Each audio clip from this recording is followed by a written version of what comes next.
இருந்தவரும் இருக்கிறவரும் வருகிறவருமாகிய சர்வ வல்லமையுள்ள யாவாகிய யாஸ்வமீஷியாவுடைய அதிகாரமுள்ள நாமத்தில் கடந்து வந்திருக்கிற ஒவ்வொரு பிள்ளைகளையும் நான் வாழ்த்துகிறேன். யாஸ்வா தாமே உங்களை அபரிதமாய் ஆசீர்வதிப்பாராக. அல்லேலூயா, அல்லேலூயா. இந்த நாளுக்காக நம்மோடு கூட பேசும்படியாய் விரும்புகிற வேத வசனம் மீகாவுடைய புஸ்தகம் அதனுடைய 2வது அதிகாரம் அதனுடைய 10வது வசனத்தை யாராவது சப்தமாக வாசிங்களேன். எழுந்திருந்து போங்கள், இது நீங்கள் இளைப்பாறும் இடம் அல்ல, இது தீட்டப்பட்டது, இது உங்களை நாசப்படுத்தும், அந்த நாசம் மிகவும் கொடிதாயிருக்கும். ஆமென், அல்லேலூயா. சர்வ வல்லமையுள்ள தேவன் தம்முடைய ஜனத்தை பார்த்து சொல்லுகிற ஒரு சம்பவம். ஏன் அப்படின்னா, யாவுடைய பிள்ளைகள் இருக்கிற தேசம் அது நல்ல தேசம் அல்ல,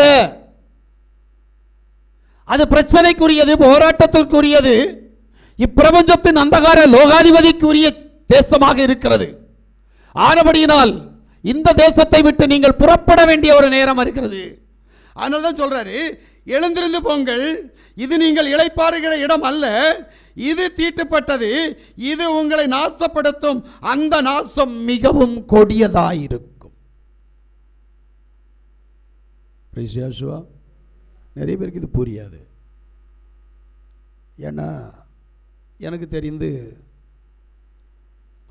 யாக்கோபு தன்னுடைய மாமனாருடைய வீட்டிலிருந்து புறப்படுகிறான். அப்போது தன்னுடைய மனைவிகள் 2 பேர்,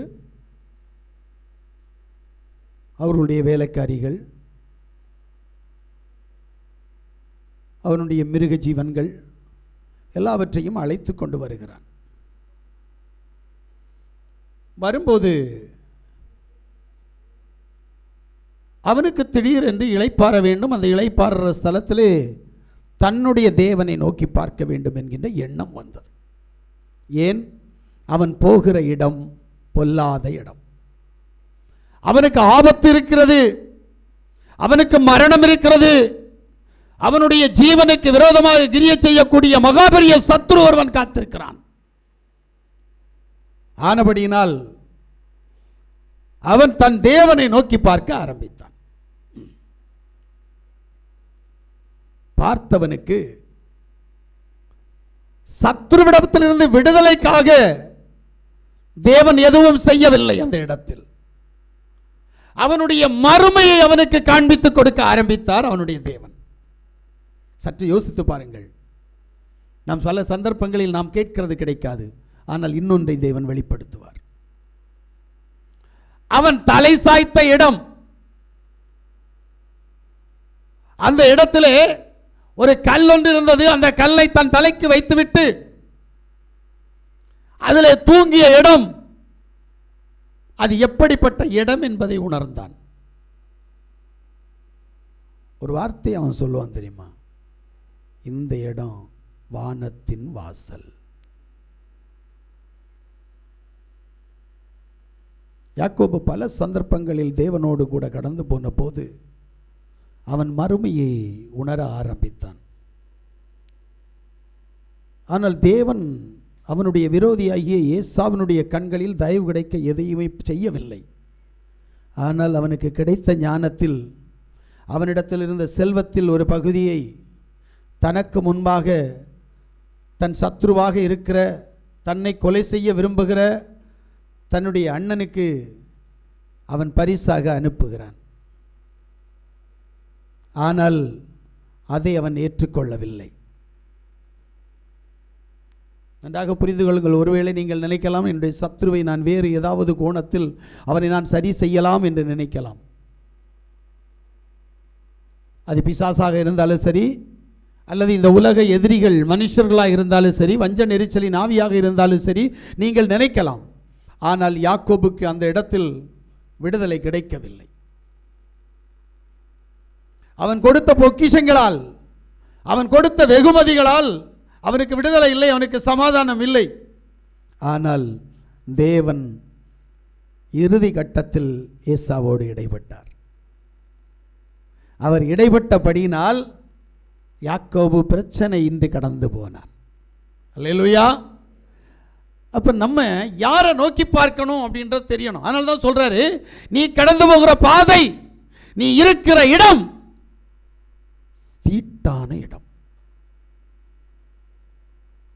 இந்த இடம் உன்னை சேதப்படுத்திடும். எழும்பு, புறப்படு சொல்வதற்கு காரணம் இருக்கு.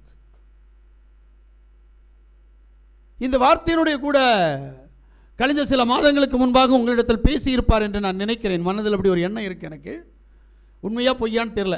இருக்கா? ரைட். ஆனால் இன்னைக்கு அவர் எப்படி பேச போறார், அன்னைக்கு அவர் எப்படி பேசினார்னு எனக்கு தெரியாது. ஆனால் கண்டிப்பாக யாவுடைய வார்த்தை உங்களுக்கு உண்டாகிறது. இப்போ சர்வ வல்லமையுள்ள தேவன் உன்னையும் என்னையும் பார்த்து சொல்லுகிறார். எபேசியருடைய புஸ்தகம் 5வது அதிகாரம் 4வது வசனத்தை நாம் வாசிக்கிற போது, தூங்குகிற நீ விழித்து, ஆதலால் தூங்குகிற நீ விழித்து மரித்தோரை விட்டு எழுந்திரு, மரித்தோரை விட்டு எழுந்திரு, அப்போது மேசியா உன்னை பிரகாசிப்பிக்கார் என்று சொல்லி இருக்கிறார். என்ன அப்படின்னா, தூங்குறையா? தூங்கு, நல்லா தூங்கு. ஆனா விடுதலை வேணும்னா 7 மணிக்கு எழும்பக்கூடாது, 8 மணிக்கு எழும்பக்கூடாது, 5 மணிக்கு எழும்பக்கூடாது. நீ எழும்ப வேண்டிய நேரம் 3 மணி. எழும்பு, தூக்கத்தை விட்டு எழுந்துரு. அப்ப ஒன்று பிரகாசிக்க பண்ணுவேன். நம்ம இன்னும் கை முடக்கி தூங்குறவங்க ஒரு பக்கம். அப்ப எப்படி ஜெபம் பண்ணுவோம்? எப்படி தேவனை தேடுவோம்? தேட முடியாது. அப்ப நீ பிரகாசிக்கப்பட முடியாது. உன்னுடைய சத்ரு உன்னை விட்டு போக மாட்டான். ஒருவேளை மாறி நிற்பான். மகளே, நீ கொஞ்சம் ஜெபம் பண்ணுறியோ? நான் கொஞ்சம் மாறி நிற்கிறேன், ஆனால் நீ சீக்கிரமாக ஜெபத்தை விடுவேன். நான் உனக்கு மேலே வந்து குத்துன்னு குத்த போகிறேன். போ, நீ ஏன் ஆளு? நீ சும்மா அப்பா யாசுவாவின்னு கூப்பிடுவேன். ஆனால் நீ ஏன் ஆளு மக்களே? ஆனால் என்ன மறந்து போவாத. யாசுவா, என்ன மறக்காத, என்ன உன் நெஞ்சிலேயே வச்சுக்கோ, வேணும்னா பச்சை குத்தியும் வச்சுக்கோ, ஆனால் நான் உன் கூட தான் இருப்பேன். இப்போ யாசுவா சொல்கிறார், சரி நீ அவன் கூட இருக்கியா? போ, அவன் என்னை விட உனக்கு சொந்தக்காரன், நீ அவன் கூடயே வாழு, அவனு கூடயே பிள்ளை பெற்றுக்கோ, அவனை கூடயே உட்காந்து சாப்பிடு, அவன் கூடயே குடும்பம் நடத்து. போ. ஏன்னா என் தேவன் போவாஸ். வந்தவள்கிட்ட அவ இப்படித்தான் சொல்லுவார், என்னிலும் பலவான், என்னிலும் நல்லவன், என்னிலும் குணசாலி, என்னிலும் உனக்கு சிநேகிதமானவன், என்னிலும் உனக்கு சொந்தக்காரன் ஒருவன் இருக்கிறான், அவன் உன்னை விவாகம் பண்ணினால் விவாகம் பண்ணட்டும். போ, நல்லா யோசிச்சுட்டு வா. ஆனால் வந்தா திரும்பி போகக்கூடாது. எப்படி? வந்தா திரும்பி போகக்கூடாது. அப்ப நான் உனக்கு என்ன செய்யறேன்? நிரந்தரமாக கிரியை செய்வேன். இல்லையா? இப்படித்தான். நான் உலகத்தோடு இருக்கிற நேரம் ஒரு பிஸ்னஸ் பண்ணுவேன். அந்த இடத்துல ஒரு கதை, அது ஒரு பிஸ்னஸ் தான் இருந்தாலும் சரி, அல்லது நான் ஸ்பீச் பண்ண போகிற இடமா இருந்தாலும் சரி, ஒரு காரியத்தை சொல்லுவேன். எழுந்திரு விழித்திரு, கழுதிய கருமம் கைகூடு வரையில் சலியாமல் உழைத்திடு. ஒன்றும் புரியாது. எழுந்திரு, விழித்திடு, கருதிய கருமம் கைகூடு வரையில் சலியாமல் உழைத்திடு. அந்த உழைப்பு உன்னை மேலோக்கி கொண்டு போகும்.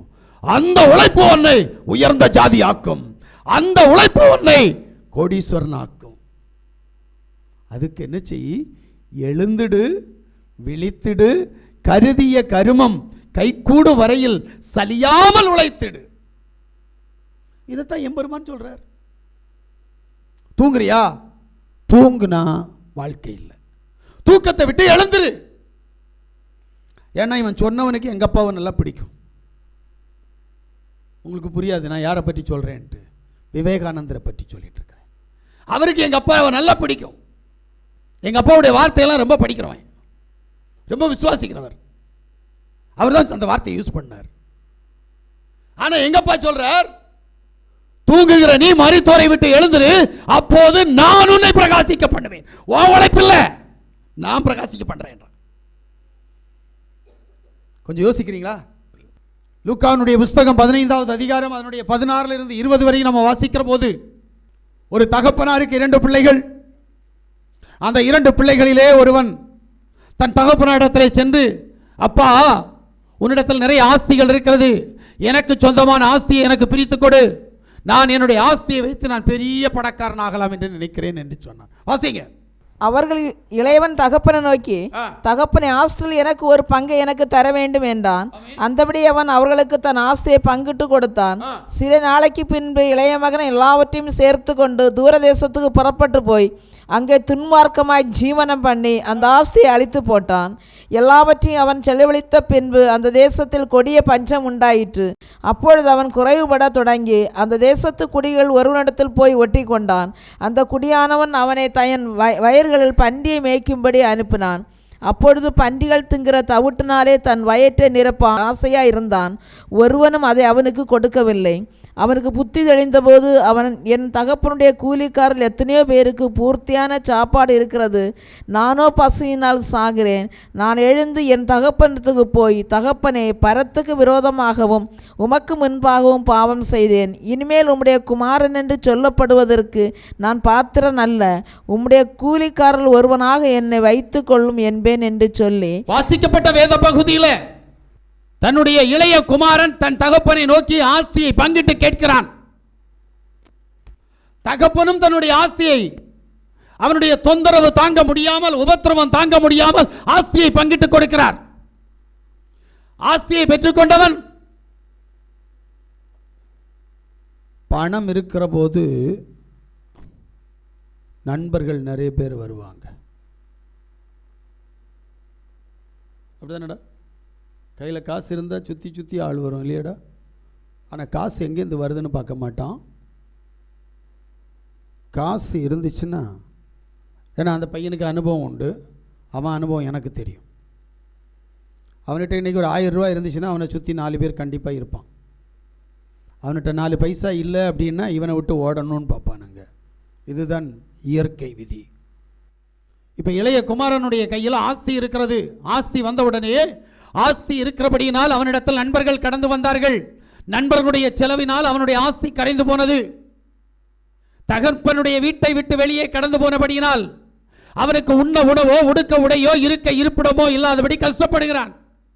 இப்படி கஷ்டப்படுகிறவன் மத்தியிலே நண்பர்கள் கடந்து போய்விட்டார்கள். பணம் குறைய குறைய நண்பர்கள் போயிட்டாங்க. இதான் நண்பர்களுடைய வேலை.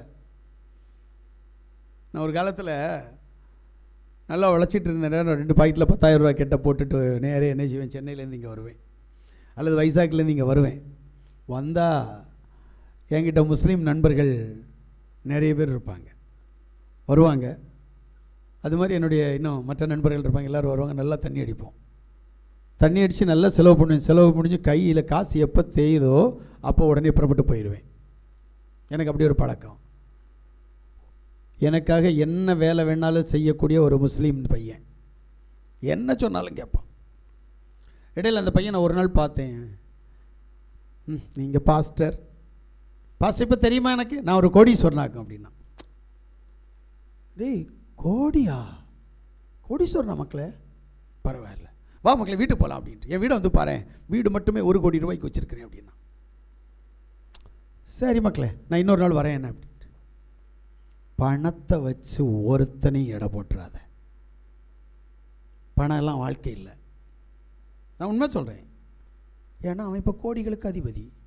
வீடு மட்டும் 1 கோடி ரூபாயாம். நானும் இன்னைக்கு தெருக்கோடி. பிரிசியாசுவா, இந்த தெருக்கோடியும் அந்த கோடியும் ஒன்றாகாது. அவன் நினப்பு. உங்களுக்கெல்லாம் என்ன புரியாது, வேண்டாம், நான் அங்கே வரல. என் தேவன் என்னை எப்படி வளர்த்துறேன்னு எனக்கு தான் தெரியும்.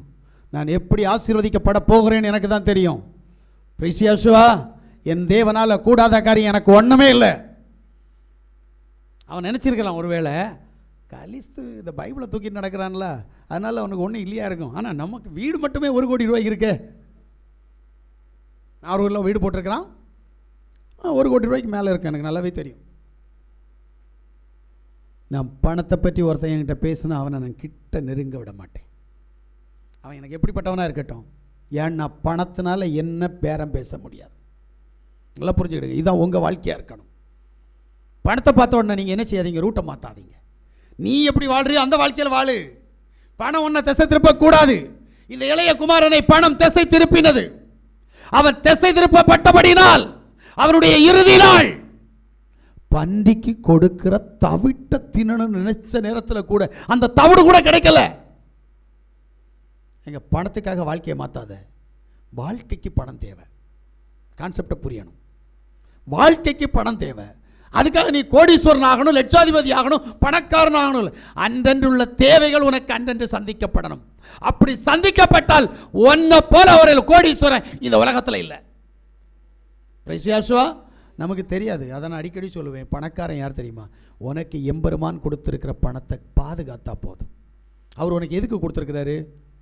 சீட்டாடுறதுக்கா, இல்லை செல் ஆடுறதுக்கா, இல்லை எதுக்கு? களியாட்டுகளுக்கா? இல்லை, உனக்கு கொடுத்துருக்கிறது உன் குடும்பத்தை நீ பராமரிக்கிறதுக்கு, உன்னுடைய தேவைகளை நீ சந்திப்பதற்கு உனக்கு அன்றன்று கொடுப்பார்.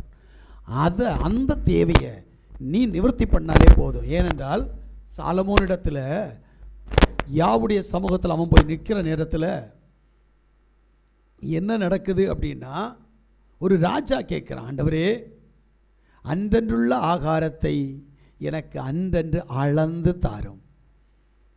நம்ம என்ன கேட்போம்?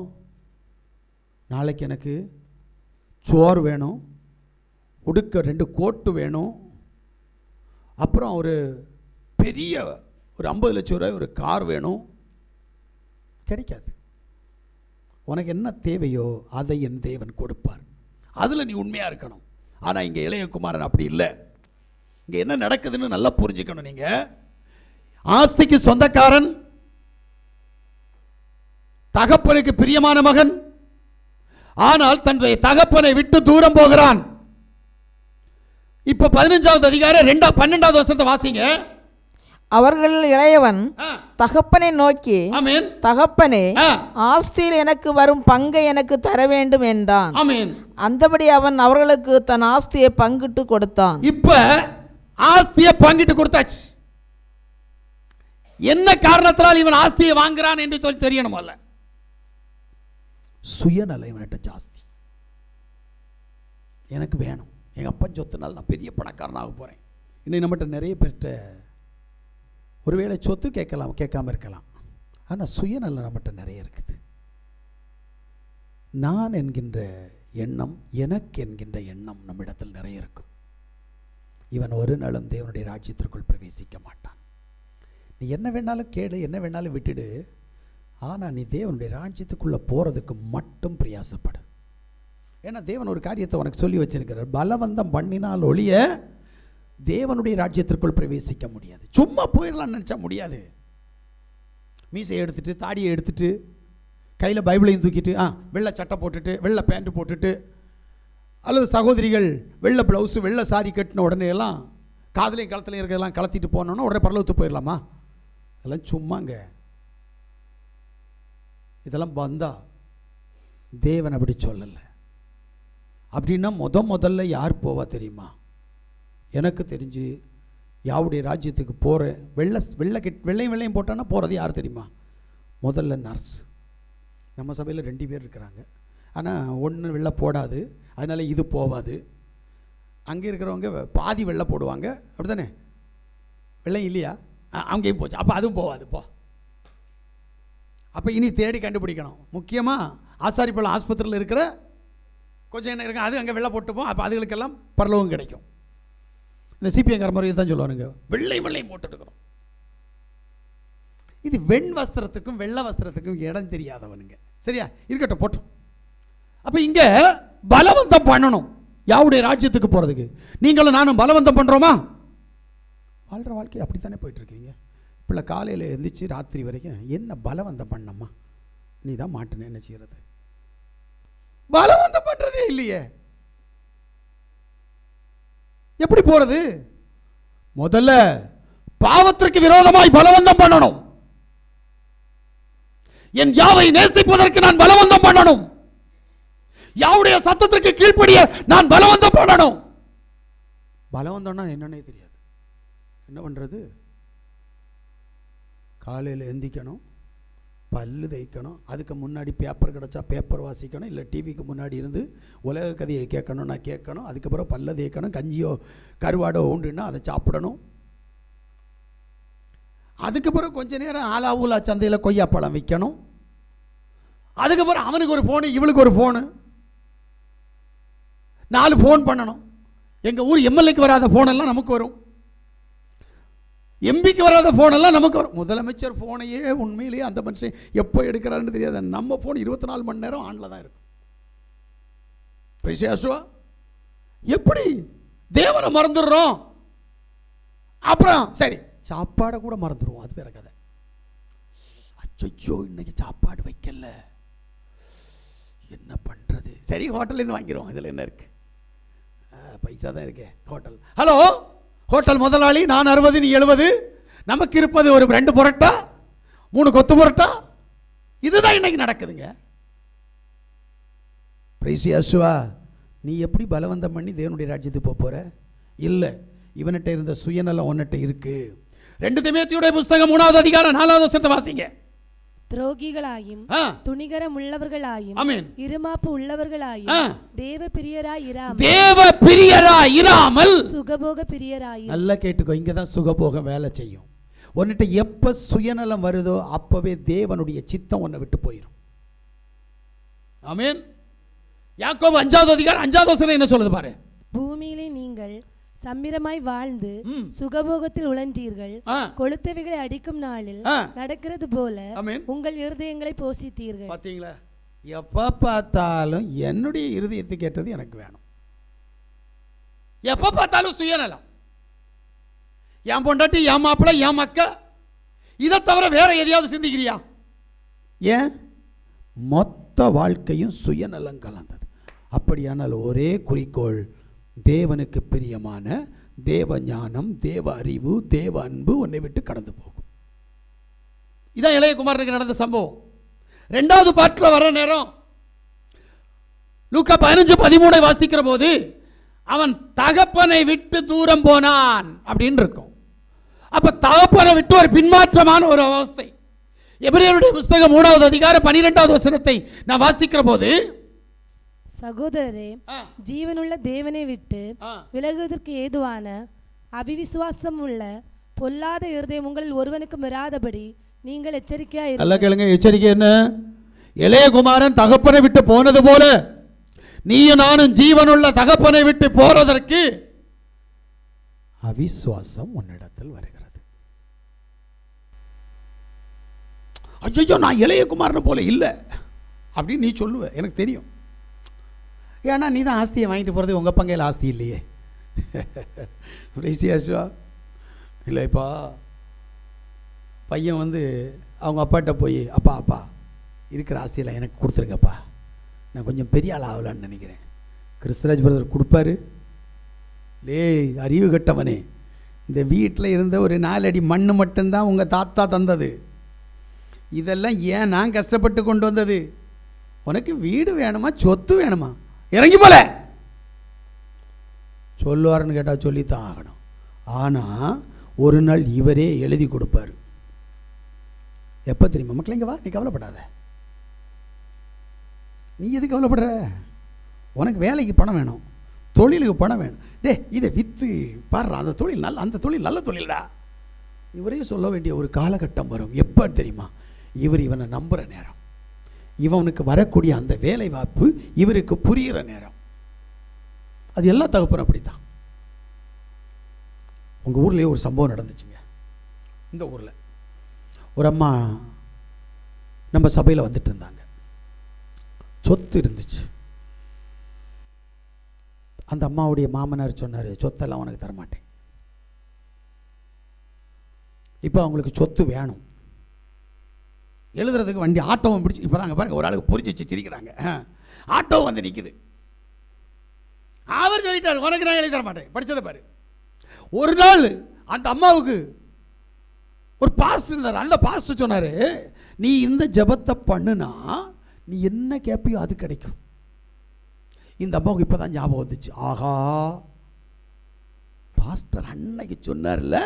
இந்த அம்மா ஆட்டோ நிற்கிது வெளியில், மாமனார் வீட்டுக்குள்ளால இருந்து எழுதி தரமாட்டேன், இப்போ இந்த அம்மா என்ன செய்கிறாங்கன்னா, ஆட்டோ இங்கே நிற்குது, மாமனார் இங்கே கெட்ட வார்த்தையும் கெட்ட இல்லாத வார்த்தையும் போடுறாரு. இந்த அம்மா போய் ரூமை பூட்டிக்கிட்டு ஜோம் பண்ண ஆரம்பிச்சிட்டாங்க.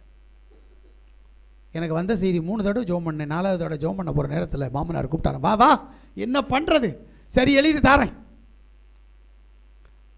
ஏங்க சொத்து 5 ரூபாய்க்கும் 10 ரூபாய்க்கும் 50 ரூபாய்க்கும் 100 ரூபாய்க்கும் 5 லட்சத்துக்கும் 10 லட்சத்துக்கும் இல்லைங்க.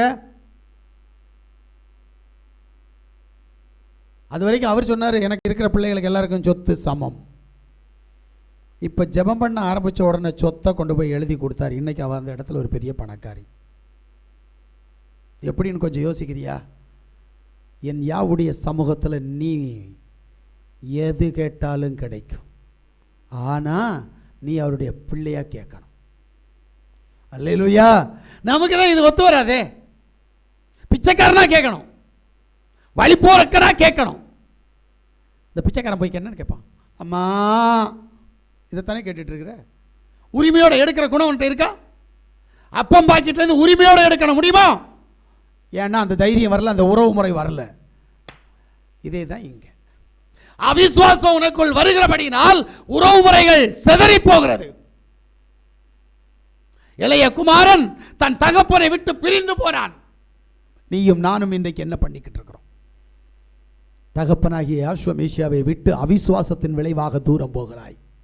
3வது ஒரு சம்பவம் என்ன அப்படின்னா, 15வது அதிகாரம் 13வது வசனத்தை 30வது வசனத்தை வாசிக்கிற போது, அந்த இளைய குமாரன் துன்மார்க்க வாழ்க்கை வாழ்ந்து ஆஸ்தியை அழித்து போட்டான். பாவ வாழ்க்கையின் மூலமாக தகப்பனுடைய கிருபையாகிய யாசுவா மேசியாவுடைய கிருபையை இழந்தான். இன்னைக்கு நம்ம அதைத்தான் செய்யறோம். பாவத்தினால கிருபையை இழக்கிற அனுபவம். பிரைஸ் யாசுவா. யோசித்து பாருங்க, பாவம் வர வர யாவுடைய கிருபை நம்மை விட்டு கடந்து போய்கொண்டே இருக்கிறது. அதனால தான் பிரச்சனைங்க, அதனால தான் போராட்டம். பிரைஸ் யாசுவா. தேவன் உன்னிடத்தில் விரும்புறது பாவ வாழ்க்கை விட்டு வெளியில வா. என்ன சொல்றார்? லேவியருடைய புஸ்தகம் கொஞ்சம் வித்தியாசமாக கேட்கணும். 26வது அதிகாரம் அதனுடைய 18வது வசனத்தை வாசிங்களே.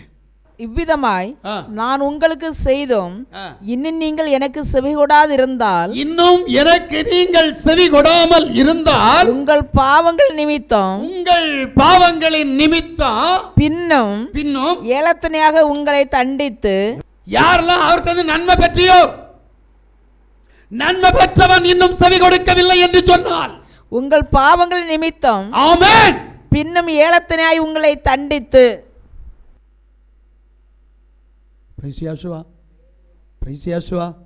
ஒரு நன்மை அனுபவிச்சிருந்தாலும் சரி அவருடைய சொல்லுக்கு நீ கேட்டாகணும். இல்லை ஏலத்தனையான தண்டனை உனக்கு தருவார். சரி, ஒரு தடவை தானே சொல்லிட்டு போனார்னு பார்த்தா இல்லை, அங்கே தான் சிக்கல். அதே அதிகாரத்தில் 21வது வசனத்தை வாசிங்க. நீங்கள் எனக்கு செவி கொடுக்க மனதில்லாமல் எனக்கு எதிர்த்து நடப்பீர்களானால், நான் உங்கள் பாவங்களுக்கு தக்கதாக இன்னும் ஏலத்தனையாய் வாதை உங்கள் மேல் வரப்பண்ணே. முடிஞ்சு சுத்தனி. ஒரு பிசாசு போராடிட்டு இருந்தது, இப்போ இனி 7 பிசாசை உன் மேல அனுப்ப போறாரு. இதை ஒருத்தனும் பிரசங்கம் பண்ண மாட்டான். ஏன்னா பிறகு தசமாக கிடையாது, காணிக்க கிடையாது. எனக்கு நீ கொடுத்தாலும் கொடுக்காம இருந்தாலும் எனக்கு நீ திருந்தணும், எனக்கு அவ்வளோதான் கான்செப்ட். அதனால தான் வேதத்தில் இருக்கிறது உனக்கு சொல்கிறேன். சரி, முடிஞ்சிச்சா? சரி, அப்படி முடியலை அப்படின்னு சொல்கிறவங்க 26வது வாசிங்க. உங்கள் அப்பமெனும் ஆதரவுகளை முறித்து போடும்போது, இனி சாப்பாட்டுக்கு ஆப்பு வச்சுட்டாரு. இன்னும் கீழ்ப்படியலைன்னா சாப்பாட்டுக்கே ஆப்பு. 10 ஸ்திரீகள் ஒரே அடுப்பில் உங்கள் அப்பத்தை சுட்டு அதை திரும்ப உங்களுக்கு நிறுத்து கொடுப்பார்கள். நீங்கள் சாப்பிட்டும் திருப்தி அடைய மாட்டீர்கள். நிறையாதுமா உனக்கு தண்டனை உனக்கு இதுவரைக்கும் தெரியல. யாவுடைய சமூகத்தை விட்டு போறவனுக்கு தண்டனை தெரியல. இப்ப கொடுக்கிறாரு, ஸ்டார்ட் பண்ணிட்டாரு. முதல்ல சத்தியத்தை கேட்கிற நீ சத்தியவானா மாறணும். இல்ல ஒன்று அவ்வளவுதான். நேற்று வரைக்கும் சொல்லிட்டு இருந்தாரு அடிமரத்தில் வெட்டு என்ன செய்வார், கோடாரியை கொண்டு வெட்டுவார். நீங்கள் அப்படி இல்லை. இப்போ சொல்கிறாரு, உனக்கு எதுலையும் ஏலத்தனையான தண்டனை மொத்தம் 7 எல்லாம் தரப்போகிறேன். சரி 28 வாசித்தீங்களா? வாசிங்க 28. நானும் உக்கிரத்தோட உங்களுக்கு எதிர்த்து நடந்து, நானும் உங்களுக்கு உக்கிரகத்தோட உங்களுக்கு எதிர்த்து நடந்து, நானே உங்கள் பாவங்கள் நிமித்தம் உங்களை ஏலத்தினாய் தண்டிப்பேன். எப்படி எப்படி எப்படி எப்படி? இப்ப சாத்தானே கையில கொடுக்கிறது ஒரு பக்கம், இப்ப அவரே உன்னை தண்டிக்கிறது ஒரு பக்கம். சரி, அப்போ கடைசியா இனி விட்டுருவான்னு நினைக்கிறேன். அப்ப 39 வாசித்து முடிச்சிருங்க பாப்போம். உங்களில் தப்புனவர்கள் தங்கள் அக்கிரமங்கள் நிமித்தமும் தங்கள் பிதாக்களின் அக்கிரமங்கள் நிமித்தமும் உங்கள் சத்துருக்களின் தேசத்தில் வாடி போவார்கள். அவர்கள் எனக்கு விரோதமாக துரோகம் பண்ணி நடப்பித்த தங்கள் அக்கிரமத்தையும் தங்கள் பிதாக்களின் அக்கிரமத்தையும் பிதாக்கள் தாய் தகப்பனுடைய அக்கிரமத்தையும் அறிக்கையிடுகிறதும் என்று அவர்கள் எனக்கு எதிர்த்து நடந்தபடியினால் நானும் அவருக்கு எதிர்த்து நடந்து அவருடைய சத்துருக்களின் தேசத்தில் அவர்களை கொண்டு போய் விட்டதையும் அறிக்கையிட்டு விருத்த சேதனம் இல்லாத தங்கள் இருதயத்தை தாழ்த்தி தங்கள் அக்கிரமத்துக்கு கிடைத்த தண்டனை நியாயம் என்று ஒத்துக்கொண்டால். எப்படி சத்ரு கையில கொண்டு போய் ஒன்று உட்கார வச்சிருவார். நீ இருக்கிற இடமே சத்ருவின் இடமாக மாறி போகும். இனியாவது திருந்தணும்னு ஆசை இருக்குதா? தண்டனை எப்படி கொடுக்குறாரு உனக்கு வேதம் தெரியல, படிக்கிறது இல்லைல்ல, நம்ம பைபிள் படிக்கிறது இல்லைல்ல. அதனால் அவருடைய ஆசீர்வாதம் மட்டும் ஏதாவது பாஸ்டர் சொன்னதெல்லாம் நம்ம கேட்டு வச்சிருக்கிறோம். நிச்சயமாகவே நான் உன்னை ஆசீர்வதிக்கவே ஆசீர்வதித்து உன்னை பெருகவே பெருக பண்ணுவேன். வீட்டுக்கு அடுக்கலையில் அங்கே தான் ஆசீர்வதிப்பார். ஏன்னா ஒரு சோறு போட்டால் 3 சோறாக வரும். அங்கே அரிசி ஒரு அரிசி போட்டால் 3 அரிசி 3 சோறாக வரும். இதைத்தான் நீ நம்பிக்கிட்டு இருக்கிறேன். எங்கேருந்து கிடைக்கும்னு தெரியல. விதைக்கிற விதை ஒரு மரக்கால் நெல்லை விதைச்சா அது 5 மரக்கால் நெல்லை ஆகணும்னா நிலத்தின் கனியை எங்கப்பா உனக்கு கொடுக்கணும் தெரியுமா? உங்களுக்கு உங்க அப்பனுக்கு ஒரு தடவை இந்த ஆசீர்வாதத்தை தேவன் எடுத்துட்டார். அதாவது உனக்கு தெரியுமா? நிலத்துல நெத்தி வேர்வல் நிலத்துல சிந்தனை உழைப்ப நிலம் உனக்கு அந்த ஆசீர்வாதத்தை தராதுன்னு சொன்னார். யாருக்கு? பிரைசியாசுவா உங்க அப்பனுக்கு சொல்லி வச்சிருக்கிறாரு. உனக்கு அது புரியணும். பாவம் செய்கிறவனுக்கு கையின் பிரியாசத்தை இனி தூக்கிடுவார். அவ்வளோதான், முடிஞ்சிச்சு. பணம் இல்லைன்னா என்ன பண்ணுவ? பணம் தானே உனக்கு கேடு. அந்த பணத்தையே தூக்கிடுவாருங்க. என்ன நடந்தாலும் பணம் இருக்குல்ல அப்படின்னு நினைப்போம். அன்னைக்கு பணம் போச்சுன்னா அதுக்கப்புறம் தான் தெரியுங்க நம்ம வாழ்க்கை என்னன்ட்டு. ஏன்னா பணம் இல்லாமலும் வாழ்ந்திருக்கிறேன், பணம் இருந்தும் வாழ்ந்திருக்கிறேன். எனக்கு அந்த அனுபவம் எனக்கு நல்லாவே தெரியும். தயவு செய்து சொல்கிறேன், யாசுவாவுக்கு கீழ்ப்படி, யாசுவாவுடைய சத்தத்திற்கு கீழ்ப்படி. நீ கீழ்ப்படியும் போது உன்னை ஆசீர்வதிக்கிற தேவன் கீழ்ப்படியை மறுக்கும்போது ஏளத்தனையான தண்டனைகளை உனக்கு தரப்போகிறார். அது இன்றைக்கி தான் உனக்கு சொல்லியிருக்கிறார். அதையும் மறந்துடாத. சில ரகசியங்கள் உனக்கு தெரியாத வரைக்கும் அந்த தண்டனை உனக்கு வராது. ஆனால் இப்போ கொடுத்துட்டார்ல, இனி கிடச்சிக்கிட்டே இருக்கும். பிரைசியாசுவா 1 தீமோத்தேயுடைய புத்தகம் 5வது அதிகாரம் 20வது வசனத்தை வாசிங்க. என் தேவன் எனக்கு ஒரு அதிகாரத்தை கொடுத்திருக்கிறார். அதனால தான் இதெல்லாம் உங்கள்கிட்ட பேசிட்டு இருக்கிறேன். மற்றவர்களுக்கு பயம் உண்டாக்கும்படி பாவம் செய்தவர்களை எல்லாருக்கும் முன்பாக கடிந்து கொள். எல்லாருக்கும் முன்னாடி கடிந்து கொள். எனக்கு கொடுக்கப்பட்ட ஊழியமே தான். அதனால தான் உன் பாவத்தை உன்ட்ட சொல்லிட்டே இருக்கிறது. உன் தப்பிதங்களை உன்ட்ட அறிவிக்க பண்ணுறதுக்கு காரணம் அதுதான். இது என்னை அழைத்த போது எனக்கு கொடுத்திருக்கிற காரணம். பிரைசியாசுவா அல்லேலூயா. 2 தீமோத்தேயு 3வது அதிகாரம் 6வது வசனம் என்ன சொல்லுது? பாவங்களால் நிறைந்து பற்பல இச்சைகளால் இழுப்புண்டு இருக்கிற பாவத்தின் காரணமாக இச்சை வருது உன்னிட்ட. முதல்ல அந்த இச்சையிலேருந்து வெளியில் வா, தேவன் உன்னை பிரகாசிக்க பண்ணுவார். அல்லேலூயா. இந்த யூதாவுடைய புத்தகம் 1வது அதிகாரம் 4வது வசனத்தை வாசித்தீங்கன்னா அது அவருடைய கிருபையை பற்றி உங்களுக்கு தெரியும்னு நினைக்கிறேன். ஏனெனில் நமது தேவனுடைய கிருபையை காம விகாரத்துக்கு ஏதுவாக புரட்டி ஒன்றான ஆண்டவராகிய தேவனையும் நம்முடைய யாவாகிய யாசுவா மேசியாவையும் மறுதலிக்கிற பக்தி அற்றவர்களாகிய சிலர் பக்க வழியாய் நுழைந்திருக்கிறார்கள். அவர்கள் இந்த ஆக்கினைக்கு உள்ளாவார்கள் என்று பூர்வத்திலே எழுதியிருக்கிறது. நல்லா புரிஞ்சுடுங்க. இப்போ பக்க வழியா வந்தது மாம்ச இச்சைக்கு உட்பட்டு மாம்ச இச்சையின்படி வாழணும்னு நினைக்கிறவன் கிருபையை இழந்துட்டான். அவ்வளவுதான், முடிஞ்சிச்சு. கிருபை நம்மை விட்டு போறதுக்கு மூல காரணமே மாம்சத்துடைய இச்சைகள். அல்லேலூயா. இப்ப 4வது ஒரு சம்பவத்தை பார்த்தீங்கன்னா, லூக்காவுடைய புஸ்தகம் 15வது அதிகாரம் 14வது வசனமும் 17வது வசனத்தை வாசித்தீங்கன்னா, இளைய குமாரன் தன்னுடைய ஆஸ்திகளை எல்லாம் அழித்து போட்ட பின்பு பசி, கஷ்டம், ஆசீர்வாதம் எல்லாம் போயிடுச்சு. இன்னைக்கு நிறைய பேர் யாவுடைய ஆசீர்வாதத்தை இழந்திருக்கிற நிலை. அல்லேலூயா. ஏன்? 1 பேதுருடைய புஸ்தகம் 2வது அதிகாரம் என்னுடைய 8வது வசனத்தை வாசிக்கிற போது, திருவசனத்திற்கு கீழ்ப்படியாம இடறாங்க அப்படின்றார். அவர்கள் திருவசனத்துக்கு கீழ்ப்படியாதவர்களாய் இருந்து இடறுகிறார்கள், அதற்கென்றே நியமிக்கப்பட்டவர்களுமாயும் இருக்கிறார்கள். இடராம இருக்கணும்னா, தகப்பனோடு கூட இருக்கணும்னா நீ என்ன பண்ணணும்? வசனத்தை கைக்கொள்ள. நமக்கு ஒன்று தான் பிடிக்காது. எது தெரியுமா? வசனத்தை வாசிக்கிறதும் வசனத்தின்படி நடக்கிறது பிடிக்கவே பிடிக்காது. அவர் சொல்லுவார், இதை செய்யாத, அதை செய்யாத, ஆணையை செய்யாத, பூனையை செய்யாதுன்னு சொல்லுவார். இதெல்லாம் நமக்கு கேட்க முடியும்? அப்போ அவனுக்கு ஒன்றும் கிடைக்காது. அப்புறம் எதுக்கு தேவ சமூகத்தில் போய் ஆண்டவர் எனக்கு அதை தருன்னு கேட்குற? பிரைசியாசுவா, யோசிக்கிறீங்களா? ஒரு சகோதரன் திடீர்னு எனக்கு ஃபோன் பண்ணி சொன்னாப்புல, அப்பா ஒரு வேலை இருக்குது, ஆனால் இந்த ஆளுக்கு நான் அந்த இதை ஏற்பாடு பண்ணணும்னு நினைக்கிறேன். அவர் சபைக்கு ஒழுங்காக வராரா? ஏன் மக்களே? இல்லை அப்படின்னா அந்த வேலையை நம்ம இதை ஏற்பாடு பண்ணி கொடுக்கலாம் அப்படின்னாரு. அப்பப்போ வருவாவில் வர நேரம் பாதியில் ஆளை காணாத மக்களே. அப்படியா?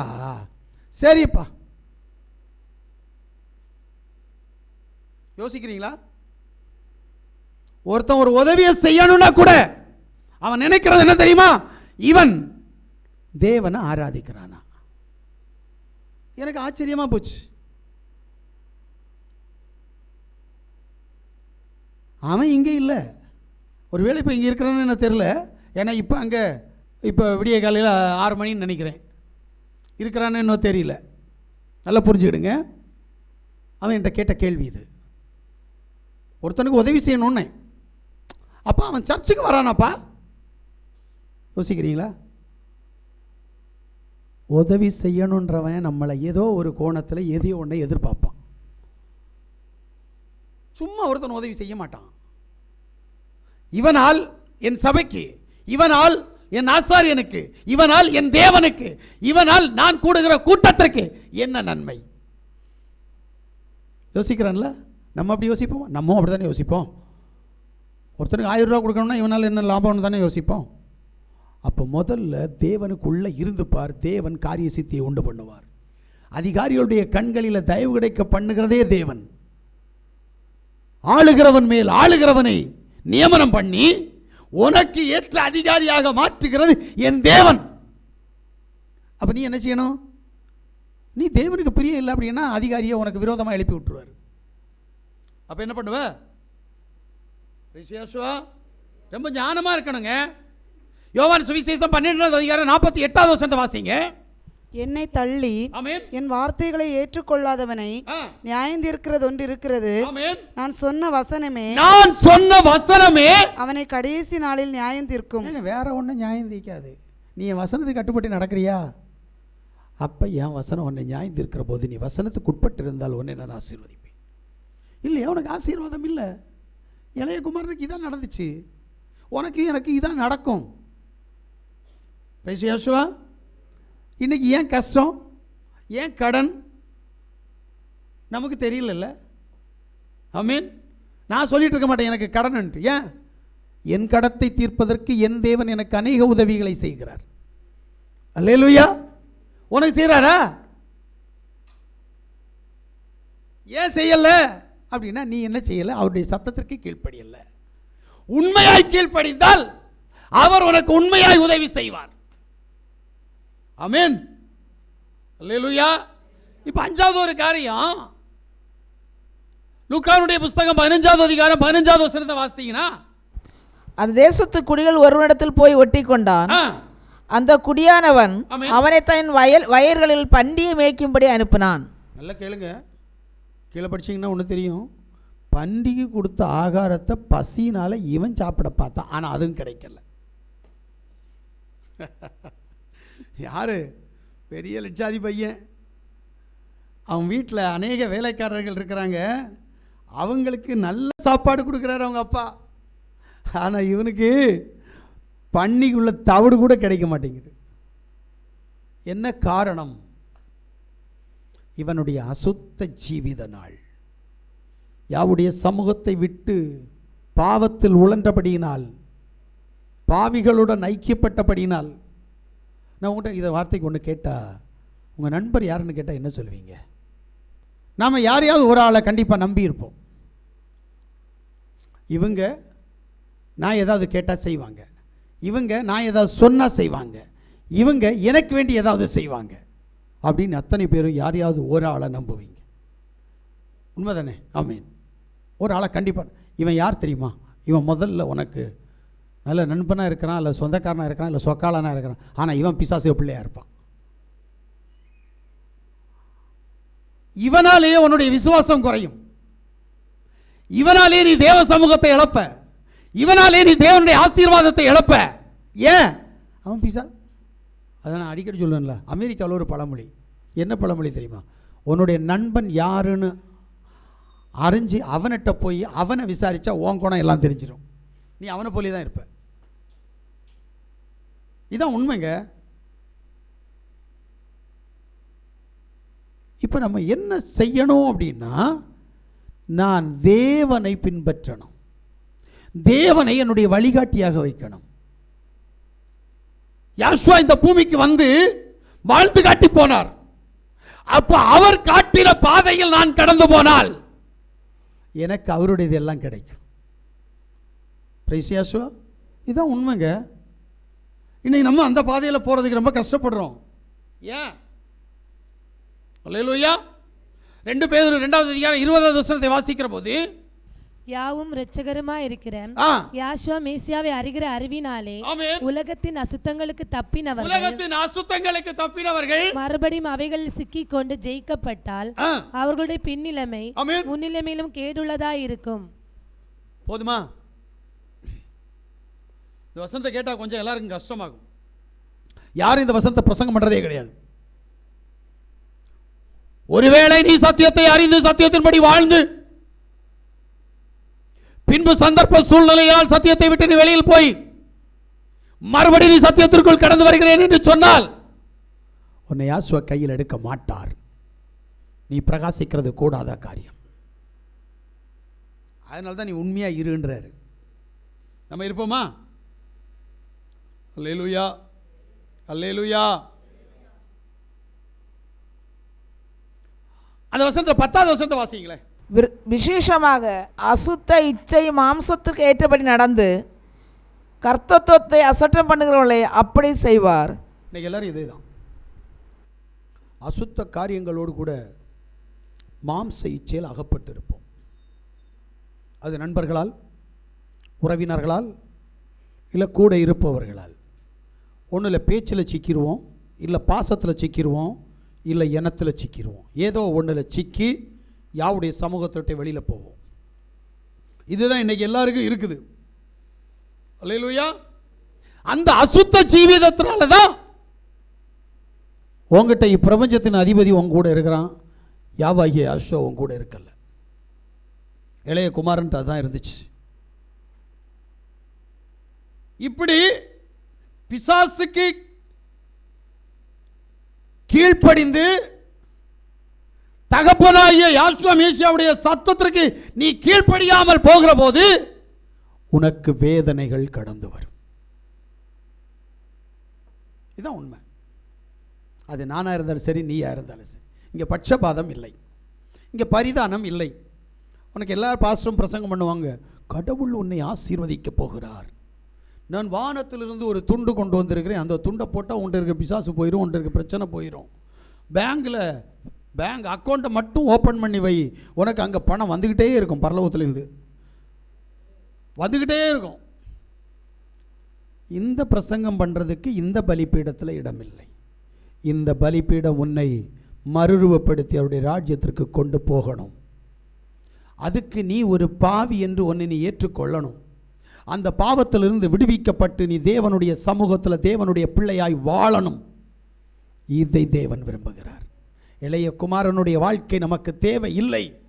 இளைய குமாரனை போல நாம் வாழாதபடிக்கு இளைய குமாரனுடைய கடந்த கால வாழ்க்கையை விட்டுவிட்டு அவன் ஒரு நாள் ஒரு முடிவெடுத்தான். அவன்தான் ஒரு முடிவெடுத்தான். யாருமோ அவன்கிட்ட ஒதுமே சொல்லலை. பன்னிக்கு முதலாளி வந்து சொன்னானா இல்லை பழைய நண்பர்கள் வந்து சொன்னாங்களான்னு கேட்டால் கிடையாது. அவன் ஒரு முடிவு எடுத்தான். அந்த முடிவு 18வது வசனத்தை வாசித்தீங்கன்னா தெரியும். நான் எழுந்து என் தகப்பனிடத்துக்கு போய், எப்படி?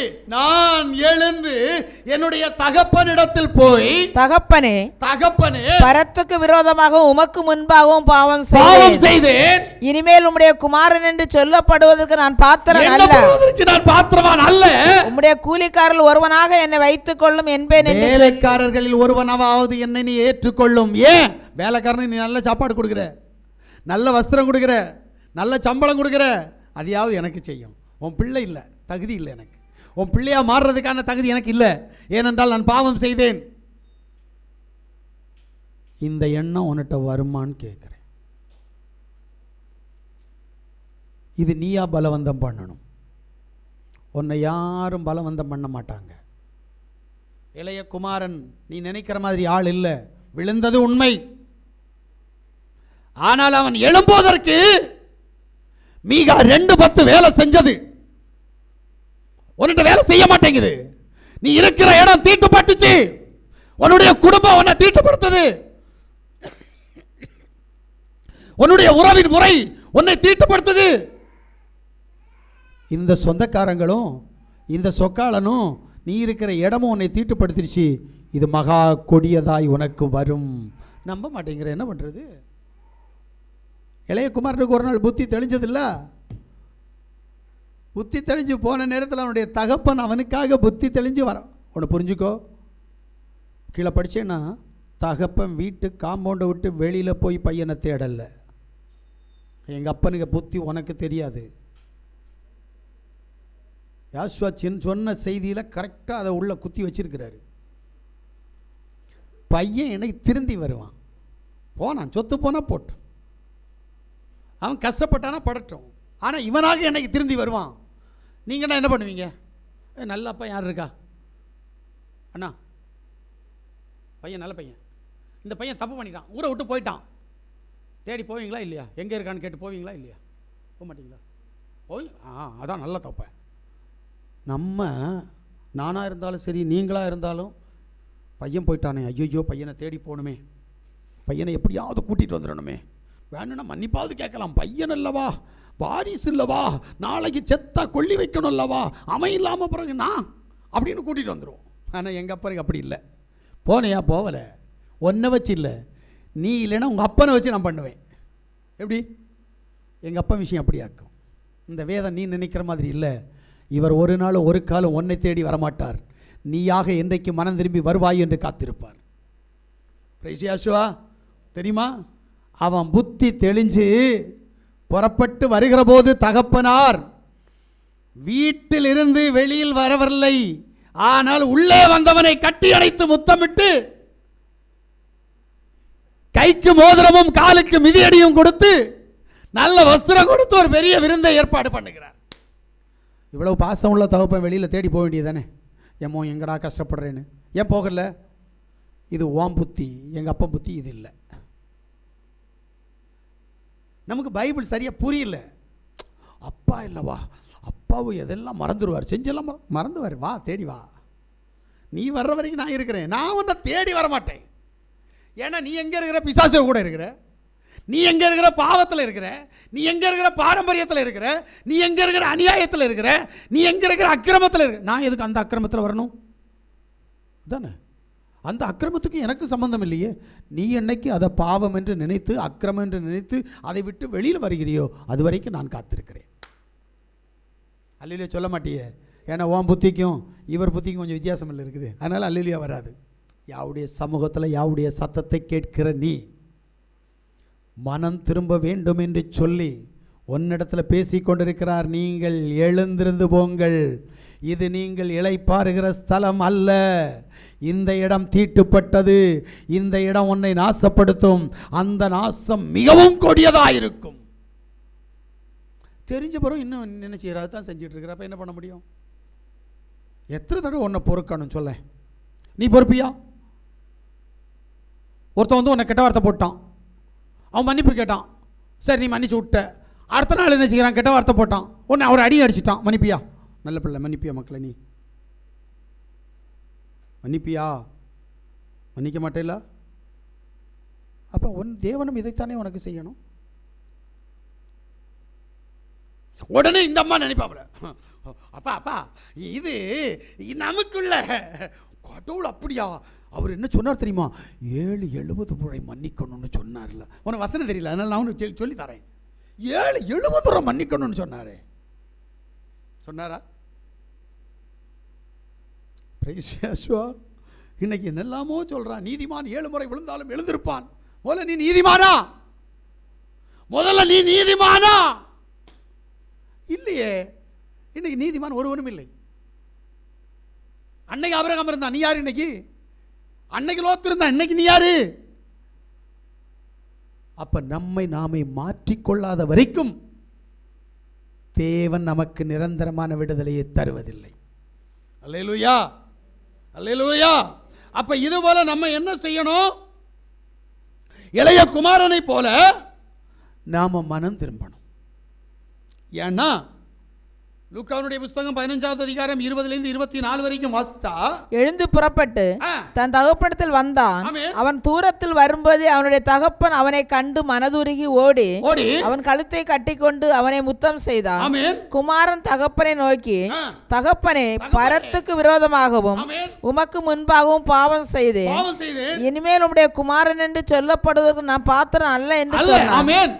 அப்பொழுது தகப்பன் தன் ஊழியக்காரனை நோக்கி, நீங்கள் உயர்ந்த வஸ்திரத்தை கொண்டு வந்து இவனுக்கு உடுத்தி. முதல்ல என்ன கொடுக்கிறார் தெரியுமா? ரட்சிப்பை இழந்தவனுக்கு ரட்சிப்பின் வஸ்திரத்தை கொடுக்கிறார். ஏன்னா சகரியா 3வது அதிகாரம் 3லேருந்து 5 வரைக்கும் அவன் அழுக்கு வஸ்திரம் உடுத்திருப்பான். அந்த வஸ்திரத்தை உரிந்து அவனுக்கு ரட்சிப்பின் வஸ்திரத்தை, அதாவது இன்னொரு வஸ்திரத்தை அவனுக்கு கொடுப்பார். அப்பொழுது யோசுவாவெனில் அழுக்கு வஸ்திரம் தரித்தவனாய் தூதனுக்கு முன்பாக நின்றிருந்தான். அவர் தமக்கு முன்பாக நிற்கிறவர்களை நோக்கி, இவன் மேல் இருக்கிற அழுக்கு வஸ்திரங்களை களைந்து போடுங்கள் என்றார். இவன் மேல் இருக்கிற அழுக்கு வஸ்திரங்களை களைந்து போடுங்கள் என்றார். பின்பு அவனை நோக்கி, பார், நான் உன் அக்கிரமத்தை உன்னிலிருந்து நீங்க செய்து உனக்கு சிறந்த வஸ்திரங்களை தரிப்பித்தேன் என்றார். அவன் சிரசின் மேல் சுத்தமான பாகையை வைப்பார்களாக என்றார். அப்பொழுது சுத்தமான பாகையை அவன் சிரசின் மேல் வைத்து அவனுக்கு வஸ்திரங்களை தரிப்பித்தார்கள். யாவுடைய தூதன் அங்கே நின்றார். நல்ல கேட்டுக்கிறேன். எப்படி யோசுவா அழுக்கு வஸ்திரம் உடுத்தவனாய் நின்றானோ, அதுபோல இளைய குமாரன் அழுக்கு வஸ்திரம் உடுத்தவனாய் பன்றியின் மத்தியில் கிடந்து உருண்டு பன்றிக்கு கொடுக்கிற ஆகாரத்தை கூட சாப்பிட வழி இல்லாமல் கஷ்டப்பட்டு வந்த போது தகப்பனார் அவனுக்கு முதல் வஸ்திரத்தை மாற்றி கொடுக்கிறார். ரெண்டாவது என்ன செஞ்சார் தெரியுமா? கைக்கு மோதிரம் கொடுப்பார்னு நான் நினைக்கிறேன். பாருங்க, இங்க கைக்கு மோதிரம் கொடுக்கிறாருன்னா என்ன அப்படின்னா, 8வது அதிகாரம் 1-2 வாசித்தீங்கன்னா, அன்றைய தினம் ஆகசூர் ராஜா யூதாவின் சத்துருவாய் இருந்த ஆமானின் வீட்டை ராஜாத்தியாகிய எஸ்தருக்கு கொடுத்தான். மொர்தெகாய் ராஜசமூகத்தில் வந்தான். அவன் தனக்கு இன்ன உறவு என்று எஸ்தர் அறிவித்திருந்தாள். ராஜா ஆமானின் கையிலிருந்து வாங்கி போட்ட தம்முடைய மோதிரத்தை எடுத்து அதை பெர்சியா எங்கும் அவன் மொர்தெகாய்க்கு கொடுத்தான். எஸ்தர் மொர்தெகாயை ஆமானின் அரண்மனைக்கு அந்த அதிகாரம் எப்படிப்பட்ட அதிகாரம் உங்களுக்கு தெரிய வரும். ஏன்னா மோதிரத்தை இப்ப இளைய குமாரனுக்கு கொடுத்தாச்சு. இவன் யாரு அப்படின்னா இப்ப அவருடைய மகன். ஆனா இவன் என்ன சொன்னா? அப்பா, பரத்திற்கு விரோதமாகவும் உமக்கு முன்பாக நான் பாவம் செய்தேன், உம்முடைய குமாரன் என்று எண்ணப்படுவதற்கு நான் தகுதியற்றவன் அப்படின்னு சொன்னான். ஆனா அவர் அதையெல்லாம் நினைக்காம மனம் திரும்பி வந்தான்லவா, இவன் என்னுடைய குமாரன், இவன் என் பிள்ளை. இப்ப காலுக்கு பாதரட்சியை கொடுக்கிறார். சுவிசேஷம் என்னும் பாதரட்சியை அவனுக்கு அணிவித்து அவனை அவருடைய ஊழியக்காரனாக மாற்றுகிறார். அல்லேலூயா. அப்புறம் விருந்து கொடுக்கிறார். ஏசாயாவுடைய புத்தகம் 25வது அதிகாரத்தை நீங்கள் வாசித்திருப்பீங்க. அங்கே கண்மனையில் மேல் திருவிருந்து கொடுக்கப்பட்ட போது அவனுடைய அடிமைத்தனமும் அவனுடைய மூடல்களும் மாறுகிறது. இவன் இதுவரைக்கும் அடிமையாக இருந்தான் இளையகுமாரன். இவனுடைய அடிமைத்தனம் மாறும்படியாக தகப்பனார் ஏசாயா 25:6 வாசிக்கப்பட்ட அந்த விருந்தை அவனுக்கு கொடுத்து அவனை மூடி இருந்த முக்காடுகளை அவனை விட்டு அகற்றி அவனை அவருடைய சொந்த புத்திரனாக மாற்றுகிறார். அடுத்தபடியாக பார்த்தீங்கன்னா அங்கே ஒரு மேளவாத்தியம் விருந்து நடக்குது. அல்லேலூயா. இங்கே என்ன அப்படின்னா, உன்னிடத்தில் விரும்புகிறது ஆவிக்குரிய சந்தோஷத்தை உனக்கு தந்து உன்னை அவருடைய புத்திர சுவிகாரமாக மாற்றுகிறார். இப்போ நம்ம முடிவு பண்ணுவோம், இளைய குமாரனை போல நான் மனம் திரும்ப தயாரா, இல்லது நான் பட்டது போதாது இன்னும் நான் பட வேண்டும் என்று சொன்னால் நீ மனம் திரும்ப தேவையில்லை. அனுபவி, உன் விருப்பத்துக்கு நீ அனுபவிக்க போற, உன்னை யாரு குறை சொல்ல போறா? பிரைசியாசுவா. அதனால தான் மறுபடியும் சொல்கிறேன், எழுந்திரு, விழித்திடு. கருதிய கருமம் அவருடைய ராஜ்யம் கைகூடும் வரையில் சலியாமல் உழைப்பாகிய ஜெபமும் உபவாசமும் வேத வாசிப்பும் உன்னிடத்தில் இருந்தால் நீ அவருடைய ராஜ்யத்தை சுதந்திரித்துக் கொள்வாய். அதுக்காக தான் சொல்றாரு தேவன், எழுந்திருந்து போங்கள், இது நீங்கள் இளைப்பாறுகிற ஸ்தலம் அல்ல, இந்த இடம் தீட்டுப்பட்டது, இது உங்களை நாசப்படுத்தும், அந்த நாசம் மிகவும் கொடியதாயிருக்கும். நாம் எல்லாரும் முழங்கால் படியிடுவோமா? இளைய குமாரனை போல பாவத்தில் விழுந்து கிடந்தோம், பாரம்பரியத்திற்குள் உழன்று கிடந்தோம். சத்ருவும் இப்பிரபஞ்சமும் இந்த உலக சிநேகிதங்களும் நம்மை வஞ்சித்துக் கொண்டிருந்தது. ஒரு நாள் அவனுடைய மனம் திரும்புதலின் மூலமாக, அது யாருடைய உதவியும் இல்லாமல் தன்னந்தனியாக யோசித்து தன் தகப்பனிடத்தில் அநேகர் நல்ல முறையில் இருக்கிறபடியினால் நான் விடுதலையை பெற வேண்டும் என்பதற்காக யாவுடைய சமூகத்தில் அர்ப்பணித்தது போல நீ மனம் திரும்ப உன்னை ஒப்புக் கொடுக்கிறாயா?